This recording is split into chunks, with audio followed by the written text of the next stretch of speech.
네, 안녕하십니까. 지난번까지 이제 우리 성자 하나님이 나름대로 이제 야후슈아 그리고 추가형으로 이제 예슈아 그 뜻은 이제 구원자라는 뜻이 있다라는 말씀을 드렸는데요. 저 나름대로 이제 이렇게 또 구약 성경을 한번 찾아보게 됐습니다. 스가랴에 이런 말씀이 있더라고요. 또 주께서 온 땅을 다스리는 왕이 되시리니 그날에는 한 주만 계시며 그분의 이름도 하나만 있으리라. 어때요? 나라마다 이렇게 수십 개 또는 수백 개가 되는 이러한 성자 하나님의 이름이 이렇게 많다라는 것은 충분히 사탄의 역사가 있다라는 것을 확실하게 알게 되더라고요. 자, 그러면은 저는 이제 시편을 또 찾게 되었는데 왜 시편을 보게 되냐면은 마태복음에 보면은 이제 어떤 예수님께서 이제 나귀를 타고 예루살렘 성을 입성하실 때에 군중들이 이렇게 외쳤습니다. 호산나 다윗의 자손이여 찬송하리로다 주의 이름으로 오시는 이여 라는 말씀이 있어요. 근데 이 말씀과 똑같은 말씀이 시편에 있더라고요. 그래서 시편 속에서 우리는 하나님의 이름의 어떤 연관성에 대해서 성령을 통해서 지혜를 주시지 않을까라고 이렇게 찾아보게 되었습니다. 제가 이 말씀을 하나님의 이름에 대해서 이제 더 알게 되었는데 제 나름대로 이 말씀을 올리면서 상당히 두렵습니다. 제가 이렇게 꿈을 통해서라든지 환상을 통해서 얻은 것도 아니고 어떤 천사를 통해서 얻은 것도 아니고 단지 이것은 제 나름대로 성경 말씀을 연구해서 성령의 의지에서 이렇게 말씀을 올리는데요. 제가 시편에서 상당히 중요한 말씀을 제가 찾았습니다. 옛날에는 이것을 그냥 지나갔는데 왜 그냥 지나갔는지 지금은 그게 상당히 중요하다라는 것이 알게 돼서 이 말씀을 올리게 되었어요.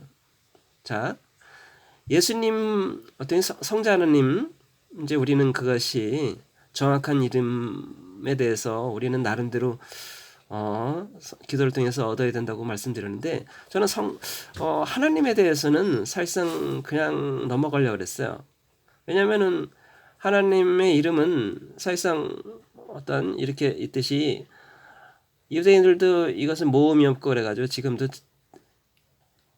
이 모음이 없기 때문에 그 읽을 수 없다라는 말씀이 대부분이고 그 하나님의 이름을 구체적 실명을 부르는 것은 탈무드에 보면은 저주 영생을 잃는다라는 그런 말씀이 비추어서 저는 그 말씀에 대해서 확인하는 것 자체가 상당히 하나님에 도전하는 것이다. 상당히 두려움 가지고 하는 거기 때문에 되게 두려웠는데 저는 이 말씀을 읽고 오늘 상당히 중요하고 더 확신을 얻게 돼서 이 말씀을 올리게 되었습니다.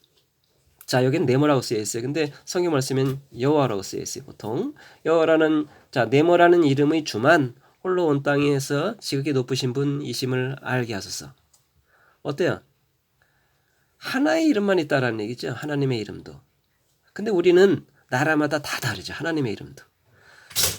근데 유대인들은 또 요 글씨를 읽을 수 없다 그래가지고 하나님의 이름 실명을 읽을 수 없다 그래가지고 우리는 그분들은 이제 아도나이라고 읽죠. 엘로힘 또는 이 뜻이 이제 나이주라고 그랬고 영어에는 보면 로드 가드라고 쓰여 있고 우리는 주 또는 하나님이라고 얘기하고 어디는 야훼 또는 여호와 제호바라고 읽습니다. 자연 이것이 또 하나님의 이름도 상당히 많이 있는데 여기 보면은 하나님의 이름이 하나만 있다라고 해요. 자, 또 여기에 보면은 스가랴에 보면은 그날에는 한 주만 계시며 그분의 이름도 하나만 있으리라. 성자 하나님에 대해서 말씀이죠. 그러나 제 생각에는 삼위일체 하나님이 있기 때문에 그 속성은 같다고 봅니다. 여기서 성자 하나님의 이름을 하나만 있으리라고 말씀을 주셨듯이 성부 하나님 아버지의 이름도 여기 하나라는 것이 이름의 주만 있듯이 하나라만 있다라는 거죠. 근데 우리는 성경 말씀에 다양한 이름들이 있고 우리는 그 이름들을 굳이 알 필요도 없다라는 자기 위안이라든지 자기 변명거리가 있었던 것 같아요. 근데 제가 이 말씀을 찾아보고 우리는 하나님의 이름을 몰랐다라고 변명을 할 수 없을 것 같습니다. 나중에. 왜냐하면은 자 여기 첫 번째 우리가 우리 하나님의 이름을 잊어버렸거나 이방신을 향해 우리의 손을 내밀었다면 하나님께서 이를 찾아내지 못하시리요? 이런 말씀이 있듯이 어때요?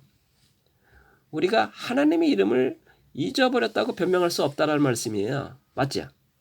두 번째 내가 왕의 이름이 모든 세대 속에서 기억되게 하리니. 어? 모든 세계 속에서 기억되고 있다. 어딘가는 있다라고 합니다. 몰랐다라고 할 수 없는 거죠.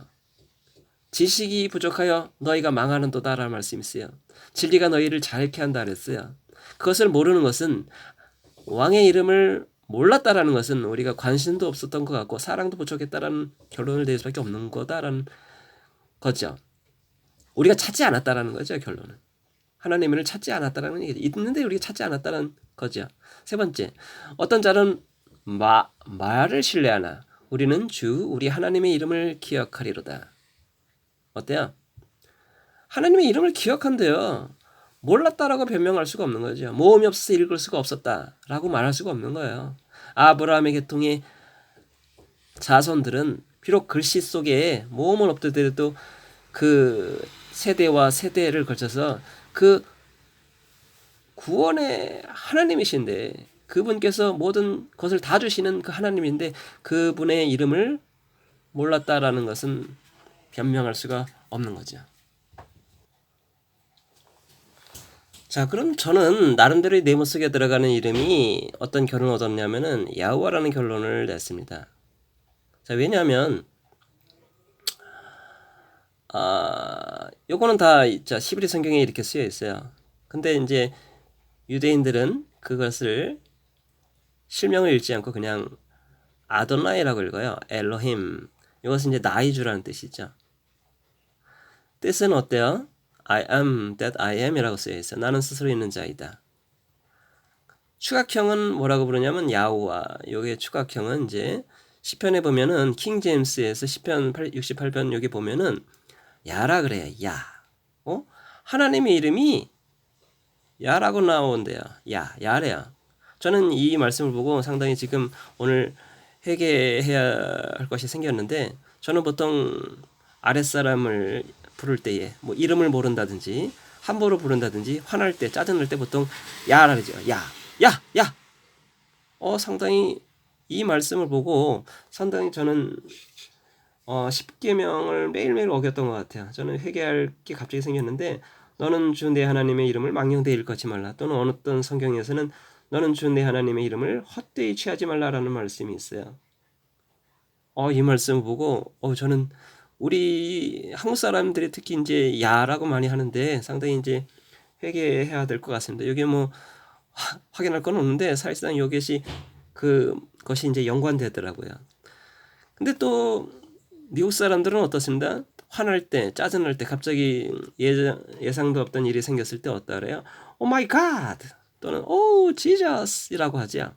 상당히 그 사람들도 십계명을 매일 어기는 것 같아요. 회개할 게 상당히 많죠. 하나님께서 이렇게 오시는 것을 늦추시는 것은 바로 우리가 회개할 일들을 많이 깨우치게 하시는 것 같아요. 자, 그리고 이제 시편에서 보면 이런 말씀이 있어요. 저는 이제 우리는 하나님의 이름을 말하는 것에 대해서 되게 두려워했어요. 그죠? 근데 저는 이 말씀을 보고 상당히 우리가 잘못 알았다는 거죠. 자, 시편에 보면은 내가 주 이름을 찬양하리라고 되어 있어요. 시편에 처음부터 끝까지 엄청나게 많은 곳에서 주 이름을 찬양하라는 말씀이 있어요. 또는 주 이름을 부르래요. 주 이름을 부르랍니다. 이게 숨겨져 있는 이름이 아니라 우리는 매일매일 기도할 때 충분히 하나님의 이름을 이 내 머릿속의 이름을 불러야 된다라는 거죠. 그리고 그 이름이 하나여야 된다라는 결론이죠. 근데 이제 이걸 왜 야호와로 읽냐? 전 나름대로 이제 이 네모 속에 들어간 걸 야호와로 결론 내리는데 이것은 나름대로 공부하시고 나름대로 성령께 지혜를 달라고 하는 수밖에 없을 것 같습니다. 할렐루야라는 말씀이 있어요. 할렐루야. 근데 할렐루야가 4,000년 동안 4,000년 이상을 그 이름이 변하지 않았다라고 하죠. 할렐루야에 야가 있지요. 그 이름이 여기에 똑같아요. 글씨가. 그래서 어떤 히브리 학자에 의하면 요거를 야로 해석하더라고요. 야. 이런 식으로 뒤에 있는 그 요드헤이, 워헤이 중에 요 뒤에 있는 글씨를 다른 구약 성경에 나오는 다른 이름들 이 글씨와 똑같은 이름들을 같이 합쳐가지고 해석하다 보니까 이 이름이 해석할 수 없는 이름이 아니라, 읽을 수 없는 이름이 아니라 바로 해석할 수 있다라는 거예요. 바로 그 이름이 야훼와라는 합리적인 결론을 내리더라고요. 그래서 저는 그 말이 맞다라고 봅니다. 자, 결론 내리겠습니다. 우리는 오랫동안 나라마다 이렇게 다양한 이름들이 있어요. 이게 우리는 이것이 맞는가라는 얘기예요. 우리는 제대로 된 기도의 대상자가 모르고 기도했다라는 것에 대해서, 그리고 또 탈무드에 보면은 성경에 히브리 사전에 보면은 이제 바알 신이 있죠. 바알의 뜻풀이 중에 그게 이제 바알을 뜻풀이하면 주라는 뜻이 있다는 거. 주. 그러니까 우리는 알게 모르게 매일매일 주님께 기도하면서 우리는 출애굽기 어떤 말씀을 계속 어겨서 하는 것 같아요. 어떤 말씀이 있냐면 그 말씀 중에 너희는 다른 신들의 이름은 언급하지도 말며 내 입에서 들리게도 하지 말지니라는 말씀이 있어요. 우리는 알게 모르게 다른 신들의 이름을 계속 언급하지 않았나 싶습니다. 야훼라는 말씀이 있고요. 여호와라는 말씀, 제후바, 어떤 이런 것들이 있는데 하나님의 이름은 이렇게 다양하지 않다는 얘기예요. 예수님 이름이 나라마다 이렇게 다양한 것은 바로 사탄의 역사가 있듯이 하나님의 이름이 이렇게 하나로 정해지지 않고 어떤 성경에는 로드로 쓰여 있고 가드로 쓰여 있고 어디는 요거 대신 야훼, 여호와로 쓰여 있고 이것은 바로 하나님의 뜻이 아니다라고 봅니다. 자, 네모 속에 들어갈 이름에 대해서 나름대로 기도하시고 성령께 지혜를 달라고 하는 수밖에 없을 것 같아요. 자, 여러분이 그 마지막 때에 드러나는 그 진리, 마지막에 드러나지 않는 진리가 없다라고 했습니다. 그만큼 거짓도 팽배해지고 있고요. 우리는 그만큼 미지근함 속에서 살아서는 안 되고 우리가 정확한 진리에 대해서 꽉 부여잡고 오늘 하루 살아야으면 좋겠다라는 생각에서 이 말씀을 올립니다. 하나님 이름에 대해서 이렇게 얘기하면서 저도 상당히 두렵고 떨리는 말씀으로 이렇게 올리는데요. 각자 기도해 보시고 우리의 기도의 대상자에 대해서 올바로 알도록 부여잡았으면 참 좋겠습니다. 예, 감사합니다.